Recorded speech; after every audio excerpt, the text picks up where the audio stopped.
Hello, everyone. Welcome back to Centuries of Wisdom. In this talk by Earl, the first 6 minutes were very powerful for me.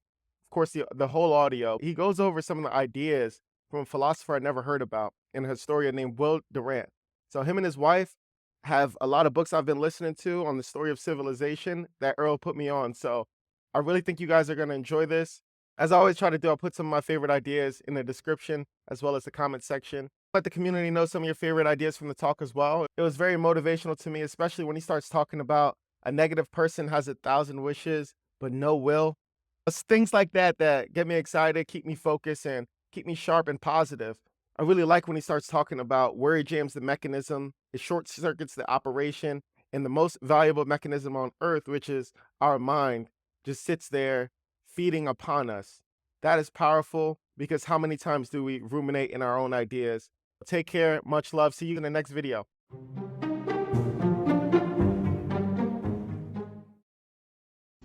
Will Durant, the famous philosopher, has written that human beings can be divided into two main categories, negative and positive. Now, we all know there are people who have more positive impulses than negative impulses. With these positive people, the tendency is to approach, to seek, to overcome, and to possess. These are the positive characteristics. And there are others in whom the negative impulses predominate, people in whom the tendency generally is to hesitate, to retreat, to find shelter and safety, to submit. And it's these people the philosophers call the negative characters. Now, no person is entirely all of one or the other. Each of us has some of both, but we lean heavily toward one or the other. Dr. Will Durant says the negative character tends to be undersized, and though he admires very much every redeeming quality of his face, his form, his mind, he's always awkwardly conscious of his physical inferiority and looks enviously out of the corner of his eye at the tall and vigorous workman or the man of affairs who passes by erect in the pride of stature and health. What the negative person lacks above all is body, energy, horsepower, according to Durant. He seems not to have enough blood. At the table, he has no appetite. He's finicky with food and easily disgusted. He worries about whether he left a big enough tip. He walks from the room as if he hoped no one would see him and feels as though everyone is looking at him. If insult or danger comes, he trembles with surprise and fear. He does not feel active anger, but is consumed with a fretful resentment. His violence is the mask of one who knows that he will submit. He shrinks from responsibility and trial and longs for the quiet security and retreat of his home. He admires the cowboy and the Superman. He believes that the world would trust him with leadership if it had intelligence. If he succeeds in anything, he credits himself. If he fails, he's not guilty according to him. He blames the environment or the stars. He never blames himself for failure, but gets bitter toward the world instead. Nevertheless, he may be great by the very force of that unrestrained imagination that always seems to go along with negative characters. At his height, he may become a poetic genius. At his lowest, he is an intellectual, not a thinker. He never walks if he can ride. He never stands when he can sit, and he never stays awake when he can sleep. Because of this, he cannot sleep well. He hasn't been awake enough to bring on restful sleep. His nerves are tired, but his flesh is not. He's always on edge. He is social in his hunger for popular approval. He conforms timidly to the conventions. Withal, he is kindly and affectionate, grateful, loyal, and reverent. There is no cruelty in him, and little coarseness. He is restless, though always seeking rest. He passes discontent from project to project and from place to place. He is a ship that never makes a port, while its cargo rots. He is given to bursts of passion that simulate strength, but they end in quick exhaustion and accepted chaos. He has 1,000 wishes, but no will. Will Durant's bleak description of the negative character. Now, here's his description of the positive character. The positive person has health and vigor, a sufficiency of flesh and blood to warrant him looking straight into the eyes of the world and wearing his hat as he likes. If he looks at you, it's face to face. But he does not look at you. He is absorbed in his enterprise, intent on his goal. He is less interested in persons than in purposes. All the impulses of approach are strong in him. He eats with gusto. He has a passion for acquisition and possession. His motto is to have and to hold. And because he's more self-assertive and successful than a negative man, he makes every modern nation into a replica of himself, rapaciously acquisitive. Or maybe he has an extravagant wife. In olden days, he would have been a feudal baron or a soldier. But today, he's an executive, and just as positive as when he brandished a javelin. In him, desires are not timid aspirations. They're unavoidable impulsions. For their sake, he will accept responsibilities, dangers, and wearing toil. He has more courage than virtue and less conscience than pride. He has powerful ambitions. He despises limits and suspects humility. If he meets a man stronger or firmer than himself, his impulse is not to bow down before him, but to honor him with emulation and rivalry. If he is defeated, it is after a struggle to exhaustion. He is curious. All processes lure him, and his mind plays actively about strange and novel things.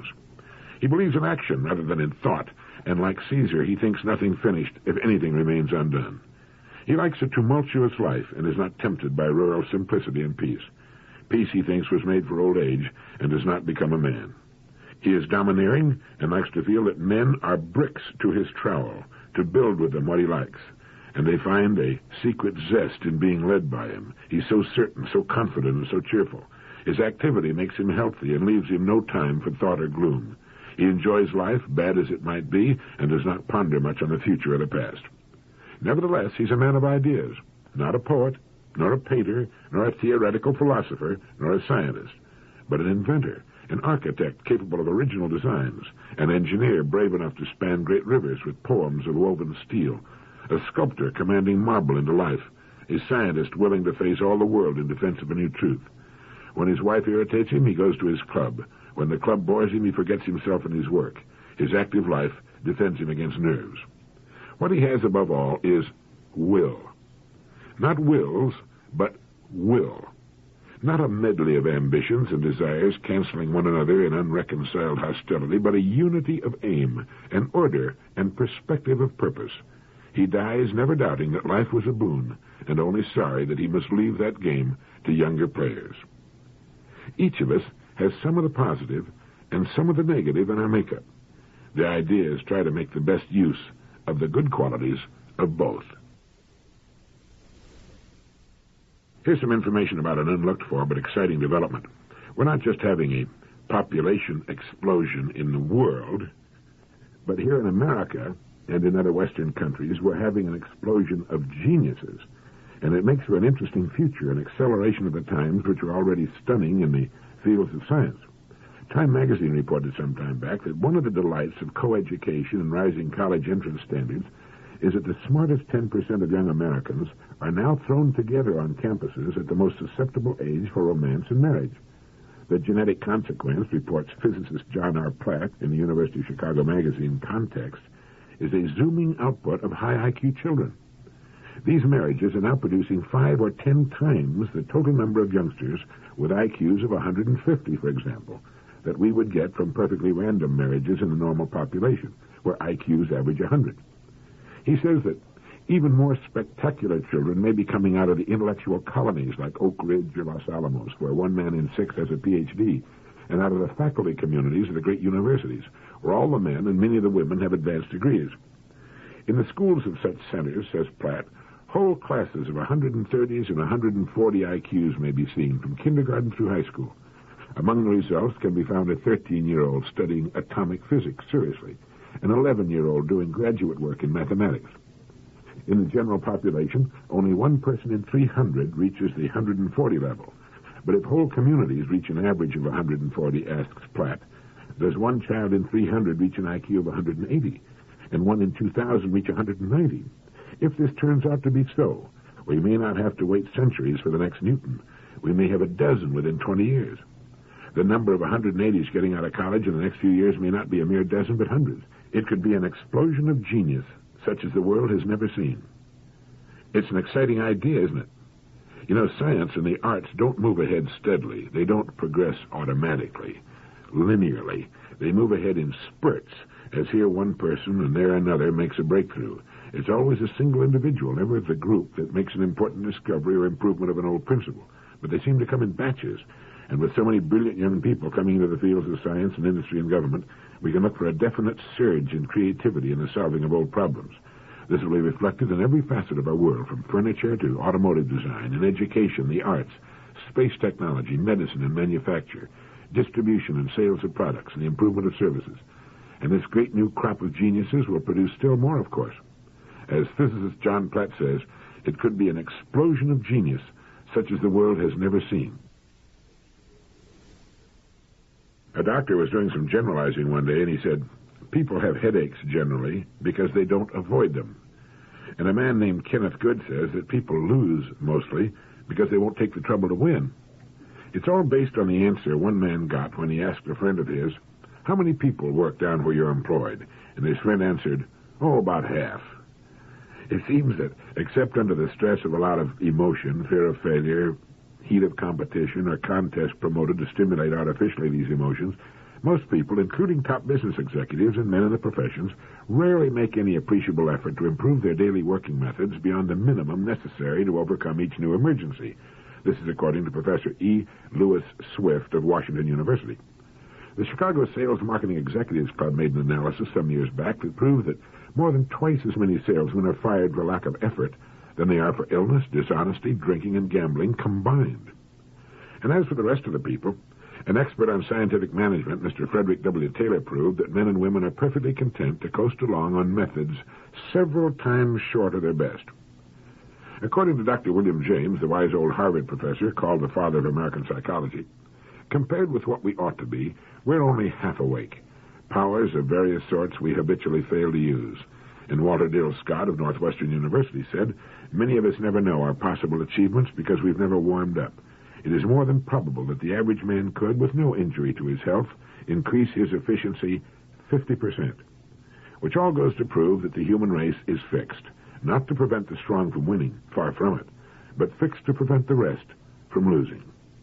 It's a fact that to get ahead in the world these days, an average person needs neither the industry of Edison, nor the ambition of Napoleon, or the cunning of Machiavelli, or the wiles of Lucretia Borgia. Just the opposite is true.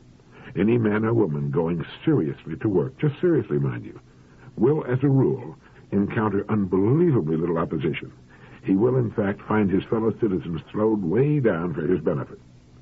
Because most people work half-heartedly, using only a fraction of their potential powers, putting a man or woman with even a little ambition and a serious attitude toward his or her future into this group is like dropping a greyhound into a race of snails. And it's believed that the majority does not take a serious attitude toward the future because the majority fails to decide upon one. Not knowing where they're going, they have no reason to hurry. It's easier to win than to lose, easier to succeed than to worry. The reason most choose the latter is because they can be done sitting down. We have more mental infirmities than all other illnesses combined. Dr. Charles H. Mayo once said that half the beds in our hospitals are filled by those people who worried themselves into them. You know, the mind is like an adding machine. Before you can solve a problem with it, it must be cleared of all previous problems. Worry jams up the mechanism. It short-circuits the whole operation, and the most valuable mechanism on earth just sits there and hums, feeding upon itself. It can't possibly solve your problems until it's been cleared, until worry has been cleared away. It's been proved many times that by a simple change in attitude, in mental outlook, that the same amount of time and energy devoted to worry could be used to solve our problems. Instead of worrying about the bills that have to be paid, shift gears and think creatively about ways of making more money. Instead of constantly stewing and worrying about a problem, we should try to think of ways of solving it. Creative people look at problems as challenges. They realize that without problems, everything would come to a stop. Problems are what keep the race moving forward. They're responsible for every forward step we've ever taken, collectively or individually. All industry exists solely for the solving of our problems, as does agriculture, education, and government. A person goes to school to learn to solve his problems and the problems of others. Where would the doctors be if there were no health problems, or dentists, or lawyers, or businessmen, or teachers, or workers? A woman wants to change the color scheme of her bedroom, and a painter gets a day's work. A paint company sells some paint, and so on. We've all got problems, and that's good. Without them, we'd still be swinging through the trees and living in caves, and all problems are temporary. As the wise man said, this too shall pass. So if you want to have a lot more fun and a lot less worry, try to put your problems in their true perspective. See yourself as a part of the world as a part of the universe, and the universe as a part of a great and mysterious living picture. Seen in their true light, most problems shrink to their true size. Then, don't worry about it. Shift your mental gears. Clear your mind of worry and set your mind to the solution of the problem. It has a solution. It will be solved. The same kind of problem's been solved a million times before. But as a wise old man said to me one time, in a life where death is inevitable, never worry about anything. If you come across a plank on the ground, say the plank is 12 feet long and 12 inches wide, you'd have no trouble walking from one end of it to the other. Now let's put that plank 100 feet high and stretch it between two buildings with nothing under it except 100 feet of air and a street down below. Would you walk it now? Same plank, same distance, but a different, more demanding situation. Let's say you're telling your family gathered around the dinner table about something in which you believe, your philosophy of living, for example. Now change the setting to an auditorium with 1,000 people in the audience, with you standing on stage before the podium. You're saying the same thing in the same way, but the setting's changed. Walking the plank and making the talk are easy for you in one set of circumstances. Without changing your performance at all, but only the setting, a new element is introduced which changes your mental attitude considerably. Fear of what might happen under this new set of circumstances turns two perfectly simple and natural performances into occasions of great risk, so great that you might refuse to do either of them. Not the fear of what will happen, but the fear of what might happen. Now, since you know perfectly well that you can walk the plank if it's on the ground, it stands to reason you can walk the same plank anyplace else. If you can make a talk under one set of circumstances, you can make the same talk under any other conditions. Anyone can see how true this is. But, and it's that but that seems to keep us from taking a formula we know will work under one condition and applying it to a larger situation. The fear of what might happen holds us back. We permit ourselves to fail by default, rather than run the risk of failing as a result of having made the effort to succeed. Now, it's not important that we walk the length of a plank, whether it's on the ground or high in the air, and it's not too important whether we make our little talk to the people in the auditorium, perhaps. But how many things are there at which we succeed, at which we could be successful on a much larger scale? It's all a mental game. We play the whole thing out in our minds, and it's there, not in actual practice, that we win or lose.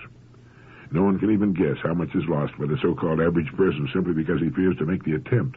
His fear of failure in his own eyes, in the eyes of his family and friends, and the possible loss of a small stake, raise a formidable wall between his reality and his dream. So he contents himself to peek at his dream over the top of the wall and wait. Wait until conditions are better, until Uncle Charlie dies and leaves all that money. But waiting just seems to make the wall grow higher. Conditions seem to remain about the same, and Uncle Charlie's going to outlive everybody in the family. And finally, even on tiptoes, you can't see over the wall anymore. It's too high now, and it's too late. Well, so what? It was just an idea, a dream. Yes, that's all it was, just an idea, a dream. But what could it have been? What might it have been if you'd scrambled over that wall before it got too high? Bertrand Russell wrote, "Our instinctive emotions are those that we have inherited from a much more dangerous world and contain, therefore, a larger portion of fear than they should."